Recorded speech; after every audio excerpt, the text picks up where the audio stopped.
According to the Centers for Education Reform, nationwide on average, charter schools are funded at 61% of their district counterparts, averaging $7,612 per pupil compared to the $10,441 per pupil at conventional district public schools.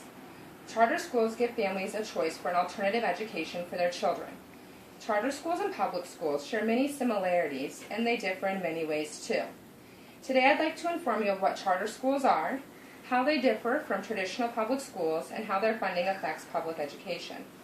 According to an article by Grace Chen on June 24th of 2014 on the Public School Review, charter schools are schools of choice.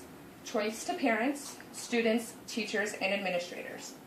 Parents and students get to choose to enroll in a school that may offer a unique learning environment, such as a school whose science classes are conducted in the field, or offer alternative learning methodologies, such as specialization in the arts education. Teachers and administrators have more authority to make decisions than most traditional public schools.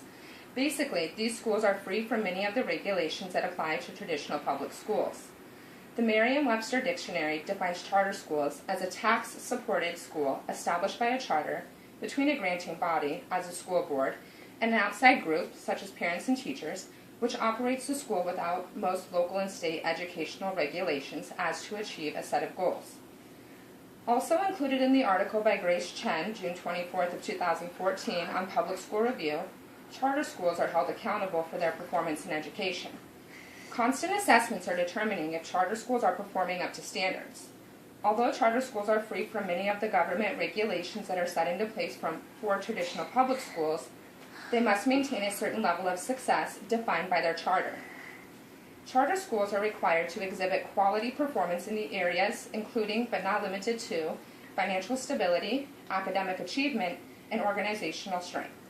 If a charter school fails to meet any of the requirements set into place by the charter, they may be at risk for closure.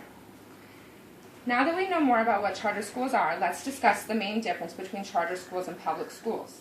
Charter schools are actually public schools of choice. If you are not satisfied with the educational results of the traditional public education your child is currently receiving at a traditional public school, you have the choice to send them to a charter school. Having the ability to make decisions as to where your children receive an education best suited for them gives the parents and the child an opportunity to be more involved in the child's learning process. Like public schools, charter schools are tuition-free. Tuition-free is at no cost to the family whose children are enrolled at that particular institute. Charter schools, unlike traditional public schools, concentrate on certain areas of education. The educational focus for charter schools includes mathematics, arts, and technology. If your children have the desire to be enrolled in a school where they can concentrate more so on a particular subject, charter schools should be considered for their educational journey. Charter schools should be the administration and instructors are encouraged to use fresh and innovative ideas to capture the attention of their students while teaching. Strict teaching methods are not put into place for charter school educators with hopes they will use a creative means to bestow information upon their students. The standards for which public school teachers are to follow are put into place by the government. The government requires that public schools teach their students the necessary education needed to graduate. All teachers and administrators must follow the same criteria and standards to ensure that all children are receiving the same education.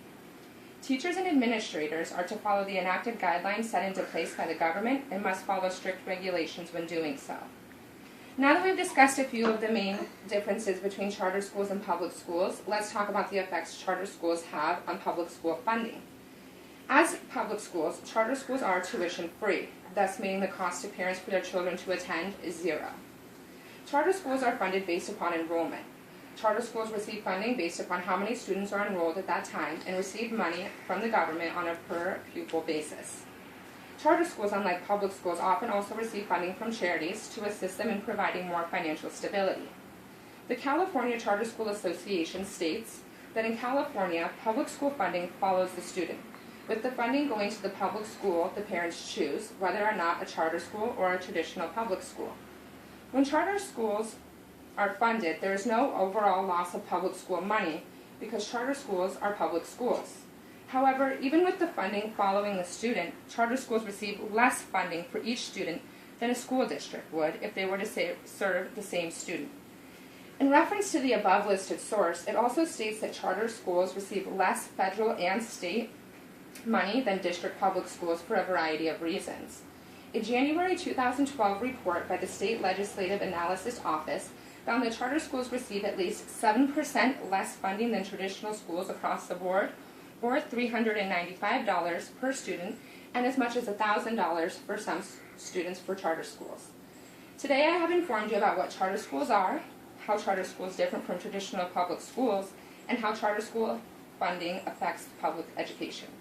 Today I hope you have learned more about what charter schools are, and when it comes time to make the decision of where to send your children, you can make an informed decision as to what type of school will better suit your child's needs. I have also made some review sheets that you can refer back to if you have any additional questions regarding what charter schools are and the difference between charter schools and public education schools. Is that the last one?